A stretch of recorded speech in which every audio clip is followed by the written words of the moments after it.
bisa on cam mungkin biar kelihatan siapa yang presentasi. Biar teman-temannya mungkin ingat lagi teman-teman.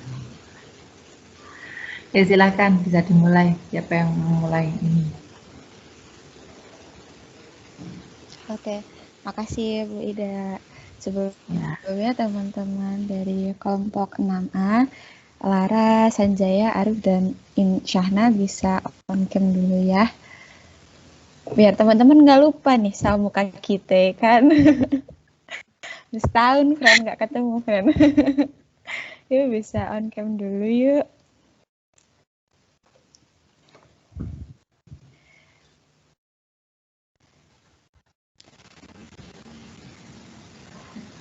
Mungkin yang diperem udah mateng sekarang kan ya, jadi udah kelihatan.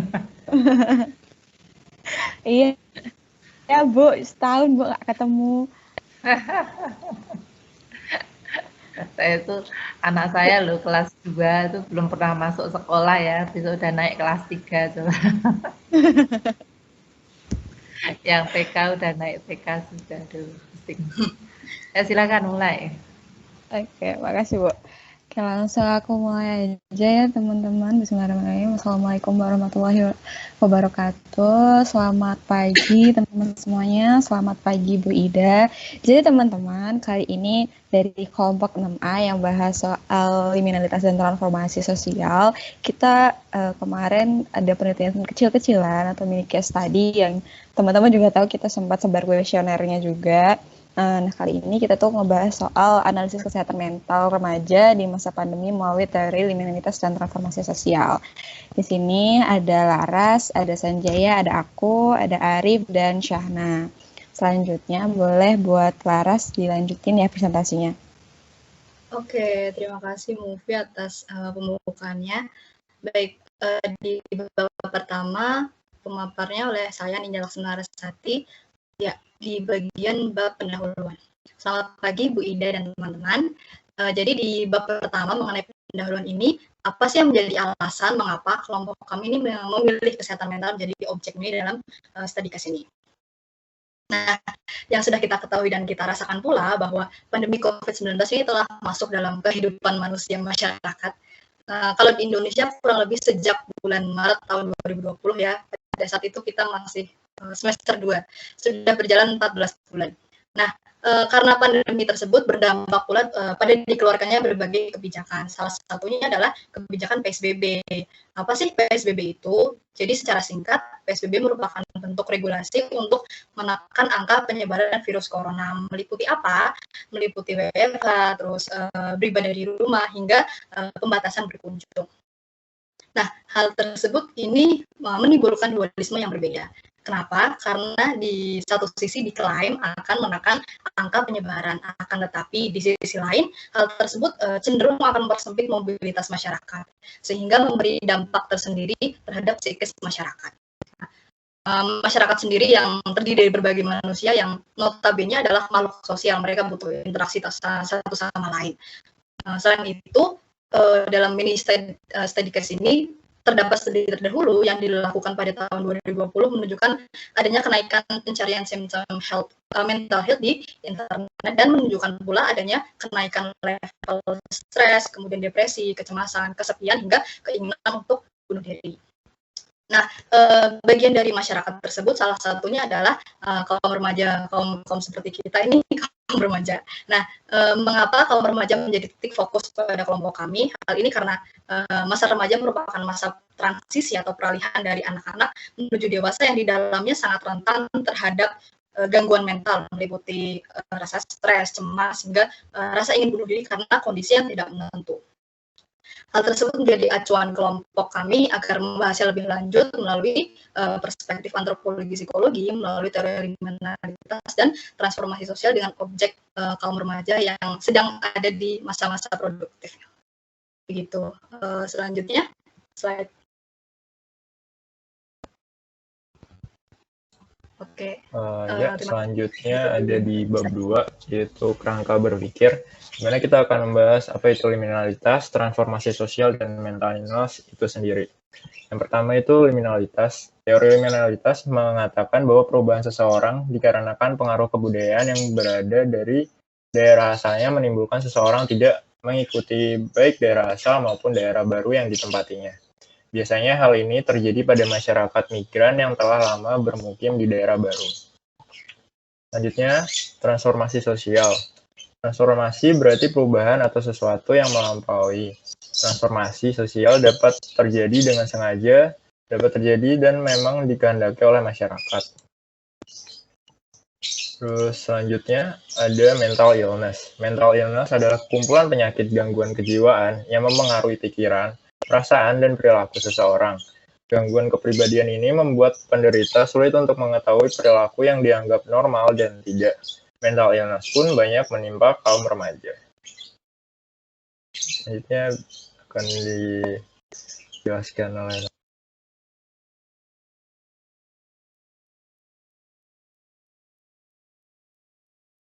Ya, yang berikutnya kita masuk ke bab 3 yang berisi metode penelitian.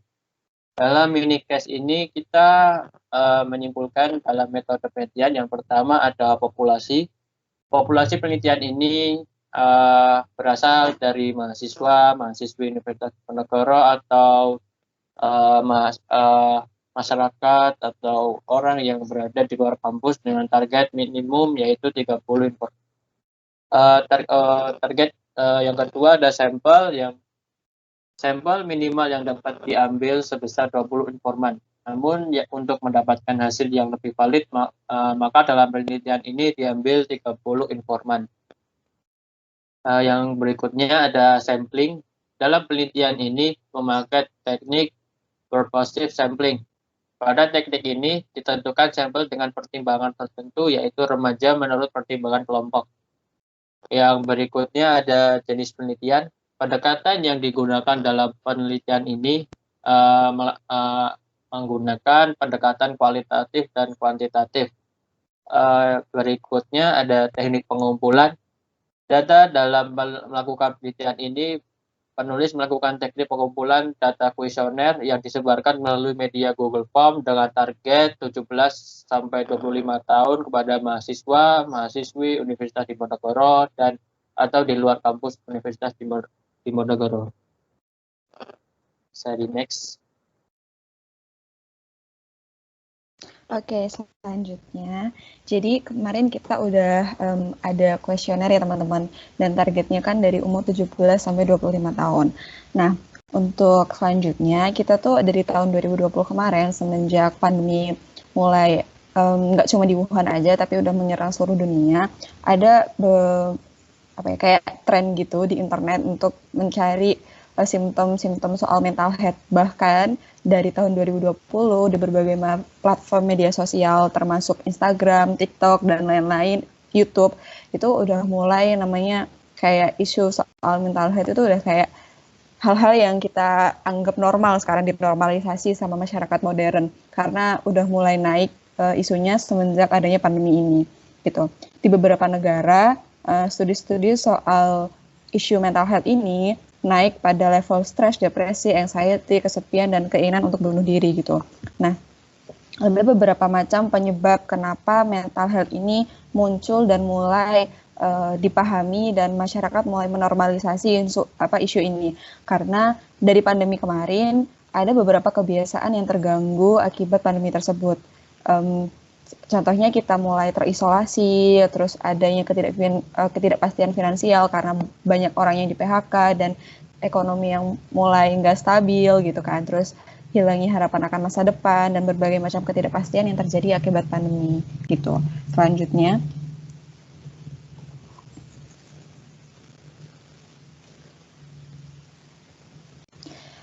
kemarin kita ada 10 pertanyaan yang kita berikan kepada responden melalui Google Form. Terus rata-rata yang ngisi itu umurnya 19 tahun teman-teman.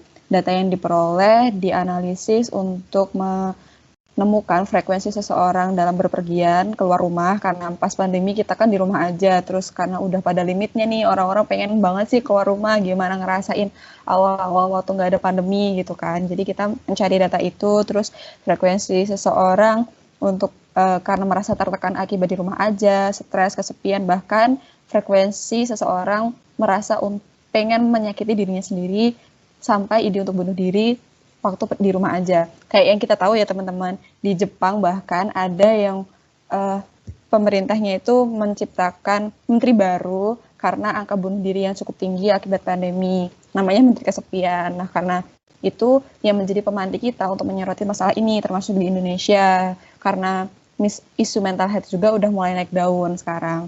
Terus, kita juga punya 59 responden yang otomatis melebihi jumlah responden yang kita targetkan, minimal 30 tadi. Terus kita analisis nih teman-teman, 17 di antaranya ternyata mengalami tingkat stres dan mental health issue yang cukup tinggi. Responden yang menjadi target merupakan usia remaja dan dewasa muda yang masih sekolah atau menempuh pendidikan tinggi. Usia ini dianggap rentan karena kondisi lingkungan yang terbatas membatasi usia ini untuk berkembang. Jadi kan kita tahu ya teman-teman, di usia yang kita sendiri nih, yang kita aja masih umur 20-an dan mungkin di bawah kita 17 sampai 20 tahun gitu. Itu adalah masa-masa mulai produktif, mulai pengen mencari jati diri dan merasa lingkungan rumah mungkin bukan lingkungan yang suportif gitu. Jadi rasa-rasanya waktu di rumah aja ini banyak yang tertekan dan kesulitan untuk bersosialisasi dan beradaptasi karena keadaannya di rumah aja gitu. Terus kemungkinan pada yang aku jelasin tadi ditempatkan pada kondisi yang tidak suportif. Remaja dan dewasa muda itu usia 17 sampai 25 tahun umumnya itu rentan dan merupakan seorang pelajar atau mahasiswi sehingga dianggap cocok dalam target kajian tersebut. Selanjutnya, nah ini kemarin kita udah analisis ya teman-teman. Jadi skala 5 itu kenapa skala 5 kan skala tertinggi ya, dan ini frekuensi dalam waktu 1 minggu. Jadi kita tanya nih sama responden kita, dalam 1 minggu tuh rasa kesepian itu berapa kali sih, seberapa sering gitu. Terus seberapa sering kalian pengen berpergian keluar rumah, seberapa sering kalian merasa rendah diri, atau seberapa sering kalian merasa ingin bunuh diri sampai menyakiti diri sendiri sampai bunuh diri gitu. Nah, kita punya persentase ya di sini. Persentasenya jadi tuh kesepiannya tuh lumayan besar. Jadi nih dari kan kesepian dari 100%, 29% diantaranya mengalami kesepian, tertekan, dan tidak percaya diri. 13% diantaranya mengalami rasa untuk bunuh diri dan menyakiti dirinya sendiri. Sedangkan untuk dari konsep yang sama, kesepian dan keinginan bunuh diri di skala 4, 3, 2, dan 1, hanya 58% gitu. Jadi kayak ini udah menunjukkan kalau ternyata di sekitar kita, bahkan dari 59 responden tadi yang udah kita analisis, ternyata jumlahnya cukup besar loh untuk mereka yang merasa kesepian, tertekan, bahkan untuk menyakiti dirinya sendiri itu cukup besar karena pandemi ini gitu. Selanjutnya, nah ini ada responden dan persentase mental issue yang udah kita analisis teman-teman. Yang pertama, responden rata-rata itu umurnya 19 tahun. Pada tingkatan ini, tingkat keseringan untuk keluar rumah masih sedang, yaitu skala 3 dalam waktu seminggu. Terus perasaan tidak percaya diri karena itu masih pada kisaran normal, sedangkan stres, tingkat tekanan dari lingkungan sekitar, dan perasaan kesepian ada pada skala 4/5. Jadi frekuensinya cukup sering waktu di rumah aja selama 1 minggu, jadi kita analisisnya gitu.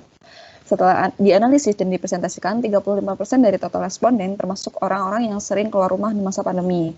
Sedangkan 66% diantaranya merasa stres karena di rumah aja selama pandemi. Terus juga 39% diantaranya keseluruhan mengalami perasaan tidak percaya diri selama di rumah. 47% dari keseluruhan responden mengalami tekanan karena lingkungan sekitarnya yang tidak suportif. Dan juga 64% diantaranya mengalami kesepian dengan frekuensi 4-5 kali dalam seminggu. Dari skala 5 yang diberikan, 17 responden merespon tingkat stres, tertekan, kesepian, tidak percaya diri, dan keinginan untuk menyakiti dirinya sendiri ada pada rentang 4-5. Hal tersebut menunjukkan prevalensi keadaan bahwa usia dewasa muda dan remaja dalam masa sekolah mengalami tekanan yang cukup besar. Walaupun kata orang nih, kalau di rumah aja adalah tempat terbaik untuk kita pulang atau berproses gitu, ternyata untuk sebagian orang rumah itu bukan tempat yang nyaman, bahkan di rumah aja itu bisa jadi sumber neraka untuk mereka gitu. Jadi 17 responden merespon seperti itu. Selanjutnya, jika dipresentasikan 28,8% dari responden merasa tertekan, kesepian, dan merasa tidak percaya diri. 13 responden dari keseluruhan responden merasa punya keinginan untuk bunuh diri, bahkan menyakiti dirinya sendiri, gitu teman-teman. Selanjutnya. Lalu ada Oke, ini akan saya Syahna. Lalu ada fase liminalitas dan transformasi mental health issue akibat pandemi. Yang pertama ada fase praliminal. Sesuai dengan fase dari konsep liminalitas dan transformasi, fase praliminal ini juga berlaku pada kondisi masyarakat sebelum adanya COVID-19. Di sini masyarakat masih bebas bepergian, tidak menggunakan masker, tidak harus menjaga jarak, tidak terlalu peduli dengan tata cara cuci tangan yang baik, dan kebiasaan hidup yang masih tidak sehat. Lalu yang kedua ada fase liminal. Fase liminal merupakan tahap di mana subjek mengalami suatu keadaan ambigu. Fase ini dapat dilihat bahwa masyarakat dunia, terutama Indonesia, mengalami culture shock dengan peraturan untuk tetap di rumah walaupun kebutuhan harus dipenuhi melalui kegiatan di luar rumah. Proses belajar mengajar yang berubah dan sosialisasi yang berganti menjadi daring membuat masyarakat ada pada fase ambiguitas. Pada fase ambiguitas ini, terutama remaja dan dewasa muda dihadapkan dengan keadaan baru yang membuatnya tertekan, merasa kesepian, dan kondisi peralihan cepat yang perlu adaptasi yang sama cepatnya. Yang ketiga ada fase postliminal yang berarti penyatuan kembali. Fase ini akan terjadi setelah pandemi selesai. Kemungkinan yang terjadi adalah masyarakat, terutama remaja dan dewasa muda, memahami benar tentang isu kesehatan mental, menerapkan pola hidup bersih dengan sanitasi yang baik. Selanjutnya.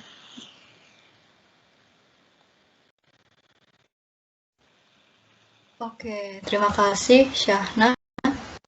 Lanjut ke bagian bab terakhir, ya, ini mengenai kesimpulan dan saran. Jadi teman-teman dalam mini study case ini kelompok kami mengambil kesimpulan bahwa terdapat 3 fase liminalitas. Itu yang pertama adalah fase praliminal.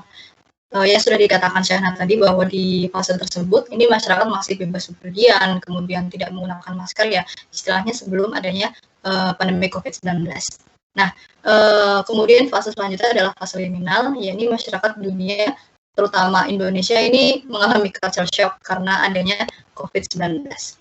Kemudian di fase terakhir, yakni fase postliminal, ini akan terjadi setelah pandemi selesai. Kemungkinan yang akan terjadi adalah masyarakat, terutama remaja dan dewasa muda, memahami benar bagaimana isu kesehatan mental, menerapkan pula pada pola kehidupan yang lebih baik. Kemudian pada inti dari proses transformasinya adalah adanya perubahan dalam diri masyarakat dari praliminal, kemudian liminal, hingga ke postliminal. Nah, adanya konsep ciri atau identitas yang berbeda di setiap fase karena situasi yang berbeda pula. Ciri atau identitas tersebut menjadi acuan perbedaan di dalam suatu proses transformasi. Oke, selanjutnya. Terima kasih. Selanjutnya ada persentase dari analisis kesehatan mental remaja di masa pandemi, yaitu yang sering keluar rumah di skala pertama ada 5%, di skala kedua ada 20%, paling banyak ada di skala 3 yaitu 33%, di skala 39%, di skala 4 ada 27%, dan di skala 5 ada 9%. Lalu yang sering merasa stres di skala 1 ada 2%, di skala 2 ada 13%, di skala 3 ada 19%, di skala 4 ada 37%, di skala 5 ada 29%.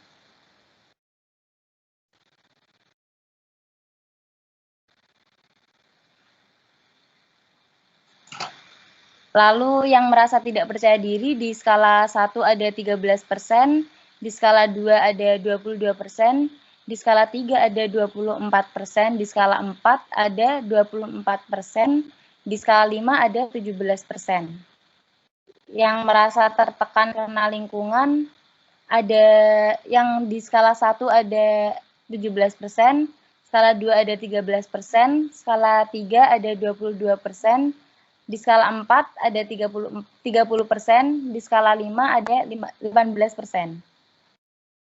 Yang merasa kesepian, di skala 1 ada 3%, skala 2 ada 12%, di skala 3 ada 19%, skala 4 30%, dan skala 5 36%. Mini case tadi ini masih jauh dari kesempurnaan, oleh karena itu atas keterbatasan yang kelompok miliki, kritik dan saran sifatnya membangun sangat dibutuhkan untuk menjadi mini case tadi ini jauh lebih baik. Terima kasih, semoga bermanfaat. Saya kembalikan ke Mufi. Oke, makasih Syana, makasih teman-teman semua. Jadi itu tadi ya teman-teman, presentasi dari kelompok 6 yang mengebahas soal mental health issue di kalangan remaja dan dewasa muda pada masa pandemi melalui teori liminalitas dan transformasi. Begitu, ada yang mau ditanyakan bisa langsung raise hand.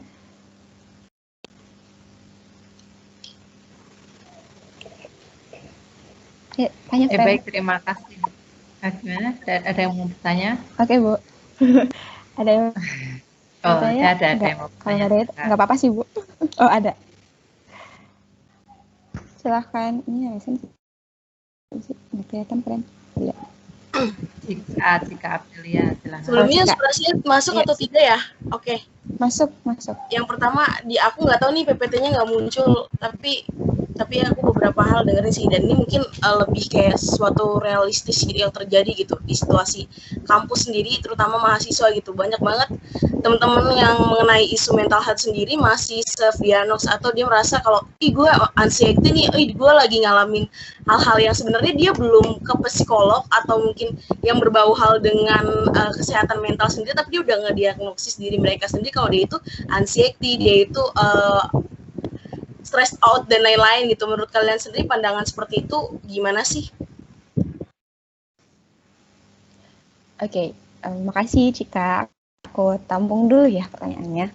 Buat teman-teman yang lain ada yang mau bertanya lagi?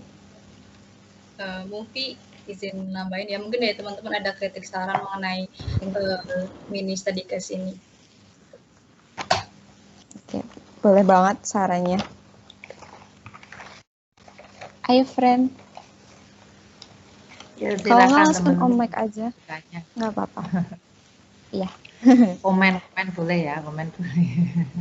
Boleh Bu, kritik dan saran juga boleh. Ya, sambil menunggu teman-teman yang mau bertanya ya. Saya kira bagus ya teman-teman sudah mulai mencoba untuk melakukan survei online ya. Ya ini memang kalau umur-umur segitu ya, atau umur 17 sampai 25 remaja itu kan mereka sudah familiar dengan online kuesioner ya. Jadi ya bagus tadi masukannya sampai 59. Saya itu ingat kemarin bikin online kuesioner karena sasarannya itu bukan mahasiswa dan remaja, itu agak sulit ya. Itu bagus sekali ya, beberapa hari teman-teman sudah dapat 59 responden, dan sekarang itu menjadi salah satu cara yang cukup populer di kala pandemi seperti ini. Kita tidak bisa tatap muka langsung, kita tidak bisa mendatangi orang satu persatu untuk mengisi kuesioner. Saya dulu ingat ketika mahasiswa itu sering sekali ikut penelitian ya, jadi enumerator kalau dulu ya istilahnya ya. Berarti sekarang nggak ada dong orang digaji jadi enumerator ya, karena sudah kuesionernya online. Enumerator itu orang yang wawancara ya, dia dengan kuesioner wawancara dengan responden ya, itu namanya enumerator ya. Dulu senang ya kerja jadi enumerator gitu. Tapi kalau sekarang sudah ada online kuesioner kayak gini, nggak perlu lagi enumerator ya, padahal gajinya enumerator itu lumayan ya buat mahasiswa, tapi nggak tahu deh kalau buat rumah tangga ya. Ya jadi ini uji coba yang cukup menarik ya teman-teman, bisa pakai skala ya untuk mengukur. Sekalipun saya kira teman-teman kalau mata kuliah statistik itu diajari itu enggak apa metode penelitian kualitatif dengan kuesioner skala nggak sih? Sudah ada kuliah statistik belum? Apa ya Udah, sekarang? Bu. Semester 2 Nah. kalau nggak salah, Bu. Hah? Semester 2 udah. Semester 2. Gimana tuh kuliah statistiknya? Aduh. Lumayan, Bu. Karena gitu, Bu.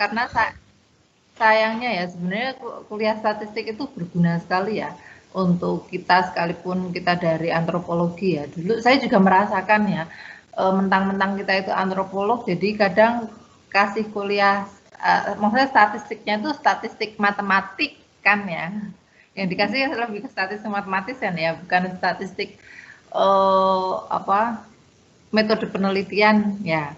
Jadi memang kadang saya dulu kuliah juga seperti itu ya. Saya baru merasakan kesini ternyata, maksudnya setelah lulus gitu ya, saya baru merasakan ternyata kita juga perlu sekali punya kemampuan penelitian kuantitatif ya.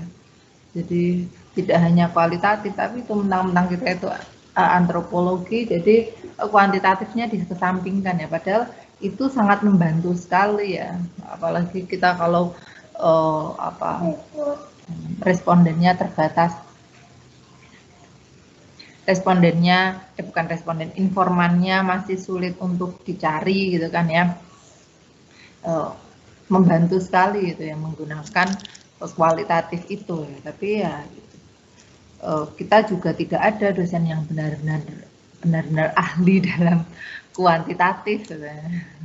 Adanya ambil dari matematika itu dan ternyata ya yang dikasih ya statistik matematika, bukan statistik penelitian. Tapi ya saya mengapresiasi apa yang sudah teman-teman lakukan ya.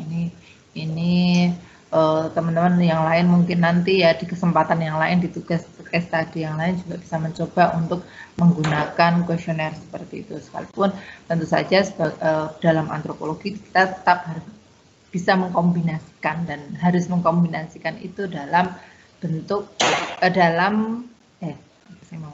mengkombinasikan dengan data kualitatif juga ya. Jadi tidak hanya melihat data kuantitatifnya saja ya. Mungkin teman-teman ini belum banyak menggunakan data kualitatif ya, masih banyak menggunakan data kuantitatifnya ya. Itu yang pertama. Yang kedua, sebenarnya kita ini ya kalau menurut teman-teman, sebentar ya. Ya, sebentar, ngambilin jagung dulu. Yuk.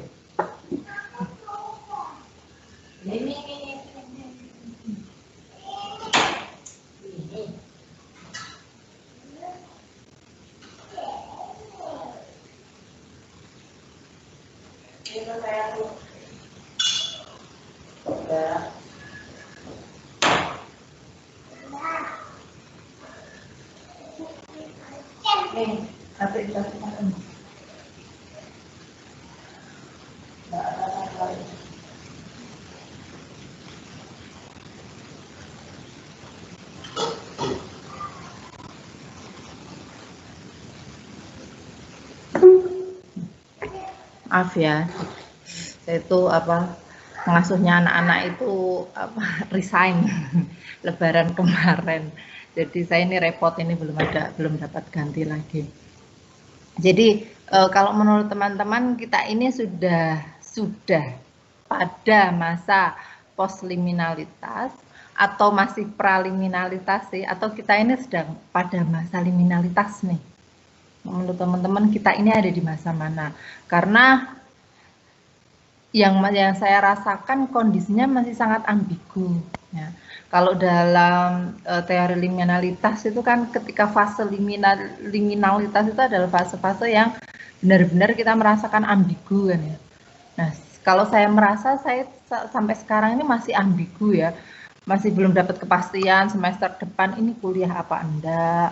Masih anak-anak juga masih belum dapat kepastian sekolahnya seperti apa, bakal seperti apa, bahkan ada studi yang menyatakan bahwasanya mungkin Indonesia ini baru bisa benar-benar normal 4 tahun lagi. Saya dengar itu stres rasanya, ya karena apa ya? Ya benar-benar itu berpengaruh pada kondisi mental anak-anak terutama ya.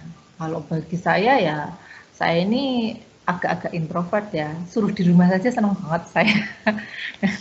Suruh di rumah saja tuh senang banget rasanya, udah nggak usah masuk kuliah lagi, itu kan ya. Saya nggak terlalu suka ketemu sama orang banyak ya. Sekalipun antropolog kan harusnya seperti itu, ya kenapa saya dulu bisa seperti itu, tapi ketika saya suruh di rumah juga saya merasa senang sekali. Tapi perasaan ambigu itu benar-benar masih ada gitu. Perasaan ambigu itu, perasaan ketidakpastian itu benar-benar masih melingkupi kehidupan kita. Jadi kalau tadi kan di sini sudah ada postliminal ya. Kalau di masyarakat kita ini sebenarnya kita masih pada fase mana sih? Nah, menurut teman-teman kita ada di fase mana ini? Masih liminalnya atau sudah bertransformasi? Transformasinya ke cuek, ke apa namanya, bodo amat gitu sama COVID gitu ya, transformasinya malah ke sana ya. Kira-kira kita ada di fase mana ini? Halo Ibu, izin menjawab ya Bu. Tadi di bagian kesimpulan dan saran, kelompok kami sudah menyimpulkan bahwa dalam mini study case ini, dalam kasus ini sekarang masyarakat itu masih dalam fase liminal karena masih culture shock dan belum ada kejelasan kondisi bagaimana ke depannya. Lalu bagaimana dengan post liminal atau setelah fase liminal itu ya nanti setelah COVID-19 itu sudah clear istilahnya, sudah menjadi kehidupan yang baru. Jadi intinya sekarang kita masih dalam fase liminal, begitu. Oke, itu kita dari masih analisis kami. Masih dalam fase liminal ya. Jadi kita belum fase transformasi ya. Belum Ibu. Kalau di negara lain kira-kira sudah ada fase transformasi atau belum? Maaf Ibu izin menambahkan, sebenarnya kita sudah bertransformasi dari fase praliminal, semisal pas awal dulu kita sudah ada kabar COVID dan kita kaget. Akhirnya kita dari masyarakat banyak menyesuaikan dan dari praliminal ke proses liminal itu kan suatu bentuk transformasi. Nah, akan tetapi dari proses liminal ke proses berikutnya itu post liminal ini belum ada transformasinya Ibu. Izin nambahin juga ya Bu. Jadi kalau misalnya kita ngelihat negara-negara lain yang mengalami kondisi yang sama, itu belum sampai pada fase postliminal. Kayaknya semua negara di seluruh dunia mengalami fase yang sama, yaitu fase liminal. Karena apa? Jadi kan tadinya tuh kita kebiasaan ya Bu, keluar rumah, bersosialisasi dengan banyak orang, enggak dengan online relationship yang kita tiap hari ketemu sama teman-teman secara online gitu. Jadi kayak itu kita tuh mengalami suatu hal yang baru, bahkan semua perusahaan di seluruh dunia juga mengalami hal yang sama, nggak terbatas dengan suatu negara. Mungkin kita bisa ngelihat kalau negara ini udah bebas nih dari corona, mereka bisa sosialis lagi, bisa ketemu lagi sama banyak orang di luar lingkungan yang bisa terbuka tanpa pakai masker gitu. Di Australia kalau nggak salah udah seperti itu, tapi fasenya masih sama Bu, karena kita belum benar-benar keluar dari indikator tadi karena adanya pandemi ini. Jadi kita belum bisa benar-benar mentas dari itu, jadi kita masih pada fase liminal gitu. Nah, ketika fase kita pada fase minimal, belum pada fase post liminal, apalagi fase transformasi kan ya. Karena ya memang fase transformasi ini bisa saja terjadi sekali, atau fase post liminal ini bisa saja terjadi sekalipun pandemi ini belum selesai ya. Ada reunit itu bagaimana ya, kita kembali, yang namanya transformasi itu kan perubahannya dari kondisi yang lama ke kondisi yang baru. ketika kita mulai terbiasa, ketika kita mulai memegang norma-norma baru, ketika kita mulai memegang kebiasaan-kebiasaan baru, kultur-kultur baru, nah disitulah fase transformasi ini terjadi. Jadi sekalipun pandemi itu belum selesai, ya ini sedikit koreksi saya ya. Jadi postliminal itu tidak hanya akan terjadi ketika pandemi ini selesai ya, tapi bahkan ketika pandemi ini belum selesai, tapi masyarakat itu sudah mulai mengubah kehidupannya menjadi kehidupan yang baru. Nah, mereka merasa terbiasa dan sudah memiliki norma baru. Norma barunya apa? Norma barunya tidak lagi tidak berdekatan dengan orang lain, menjaga kebersihan. Nah, itu kan norma-norma baru. Terus tidak sembarangan makan atau apa ya, pasti kebiasaan baru ya, pakai masker, jaga jarak, mengurangi mobilitas. Kita sudah mulai terbiasa dengan itu. Nah, kita sudah mengambil norma-norma baru, misalnya ada yang batuk tidak ditutupi, langsung menjauh semuanya, itu norma baru. Dua, ada yang bersin, langsung semuanya menjauh, nah, itu norma-norma baru, atau perilaku-perilaku baru yang lainnya. Bisa jadi masyarakat memang sudah mengalami transformasi ya. Tapi selama masyarakat itu masih mengalami ambigu antara bertransformasi atau tidak, ambigunya seperti apa seperti sekarang ini ya, pakai masker tapi masih dicantelin, itu kan masih ambigu. Terus kita lihat saja kan ya, di Indonesia ini bahkan tidak semua orang mau memakai masker ya. Nah, ini tidak semua orang mau memakai masker, dan kadang susah juga dikasih tahu ya, harus pakai masker, jaga jarak dan sebagainya. Jadi belum ada transformasi sama sekali. Kita ini masih pada masa liminal. Tapi mungkin di negara lain ketika mereka sudah mendapatkan norma-norma baru tadi dan menjadikan norma tersebut sebagai acuan dalam kehidupan mereka, ya bisa saja mereka bertransformasi tetap sekalipun pandeminya belum selesai. Itu saja sih catatan dari saya ya. Jadi bisa saja kita itu sudah masa transformasi, tapi sekalipun pandeminya belum selesai, tapi kita sudah mendapati kehidupan yang baru. Kita sudah reunite dengan kehidupan kita sehari-hari. Sudah terbiasa online kelas, sudah terbiasa WFH, sudah terbiasa webinar dan sebagainya. Kan orang kalau ngomong sekarang enak sebenarnya webinar itu ya, kita bikin seminar dan sebagainya itu nggak usah ribut makanannya, nggak usah ribut tempatnya, nggak usah ribut keamanan dan sebagainya, backdropnya. Ya, waktunya lebih fleksibel, tempatnya lebih fleksibel, biayanya lebih sedikit gitu kan ya. Orang kan menganggapnya seperti itu. Itu sih catatan dari saya. Silahkan kalau mau menjawab pertanyaannya Cika tadi. Ini udah ngeliat aja nih. Aku jadi pembuka dulu ya Bu buat pertanyaan Cika, biar nanti teman-teman bisa nambahin gitu Bu. Jadi Cika tadi mungkin sederhananya soal self-diagnose dari teman-teman yang ngerasa gue ini kayaknya anxiety deh, gue kayaknya ini depresi deh, gue ya stres deh kayaknya, cuma karena ngelihat kita tuh udah menormalisasi isu-isu kesehatan mental, terus ngasih tahu oh ini loh ciri-cirinya, terus ngasih tahu mungkin kalau kamu merasa seperti ini berarti kamu mungkin depresi, atau mungkin karena kamu keseringan mikir yang aneh-aneh, oh kamu mungkin ada kecenderungan nih untuk nggak merasa pengen bunuh diri gitu. Nah itu adalah salah satu akibat. Jadi kan akibat dari isu mental health yang udah mulai dinormalisasi. Mungkin kita kan tahu ya, setiap hal yang baik itu isu kesehatan manapun atau hal-hal apapun yang kita tahu secara online terus mulai dinormalisasi masyarakat, itu ada plus minusnya.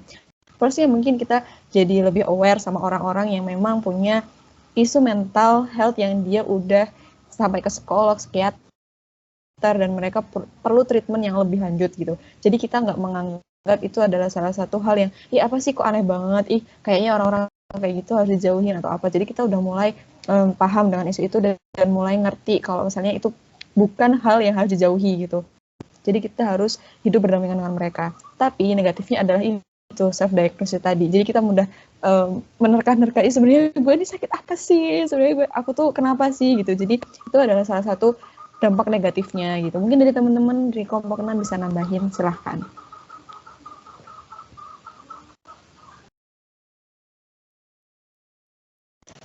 Silahkan, ada yang mau bertanya lagi?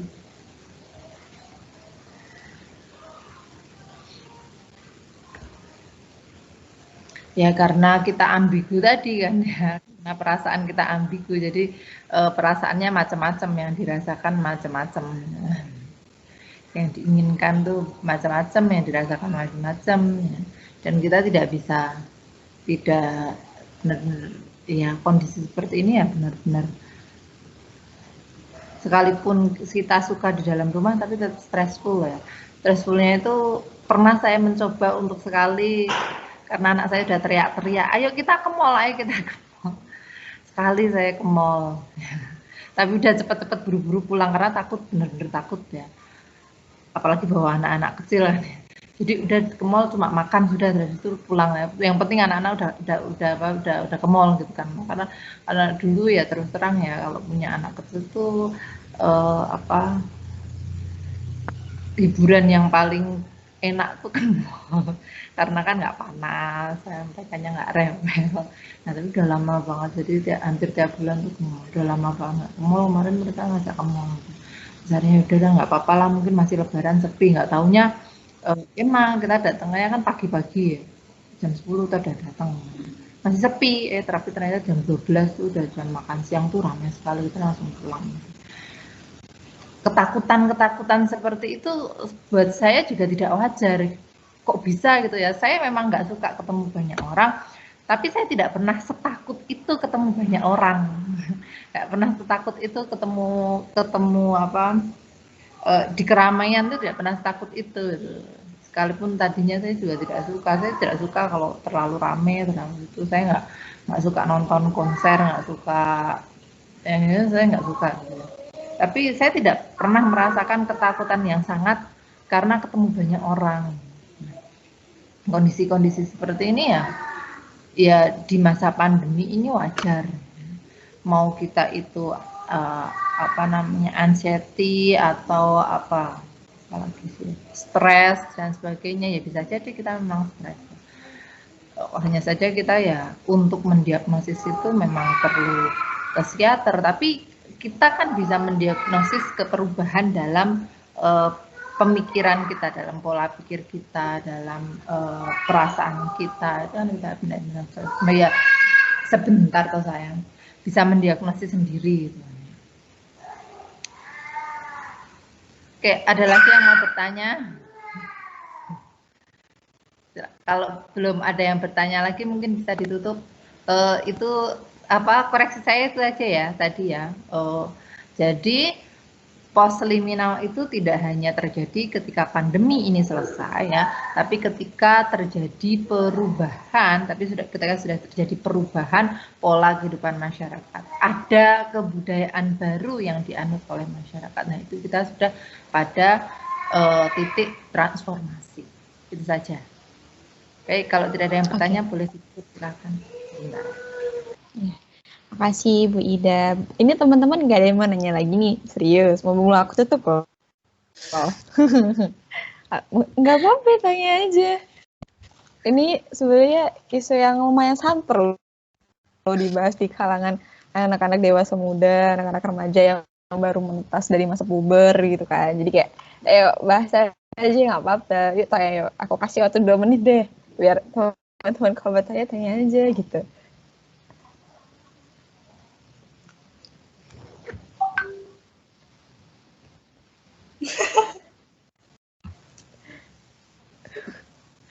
Oke, karena daripada kelamaan nunggu deh, kayaknya nggak ada yang mau tanya, ya udah gitu. Bu Ida, ini dari papernya nggak ada yang direvisi ya Bu, atau gimana Bu? Atau cuma itu aja tadi Bu? Tadi kan revisinya gimana? Apa mau revisi yang lain lagi dah? Oh, yang bagian kesimpulan. Enggak Bu, Iya. udah itu aja. Yang bagian kesimpulan kan ya Bu ya? Iya. Oke. Ya. Oke, makasih Bu Ida. Oke teman-teman, gara-gara nggak ada yang mau tanya nih ya udah aku tutup aja gitu ya. Karena nanti kalau mau tanya bisa PC Laras, aku, Arif, Syahna atau Sanjaya boleh dah. Nggak apa-apa. Kalau nggak tanya aja di grup itu ruang terbuka kok. Nggak apa-apa, tanya aja. Kayak gitu aku tutup ya teman-teman. Makasih udah mau merhatiin, makasih ada yang udah mau bertanya, dan semoga ini bermanfaat buat kita semua, dan semoga kita lebih aware dengan isu-isu yang ada di sekitar kita gitu. Kalau gitu aku tutup ya teman-teman. Wassalamualaikum warahmatullahi wabarakatuh. Selamat pagi. Selamat pagi Mufi. Terima kasih Bu Ida dan teman-teman. Sehat selalu.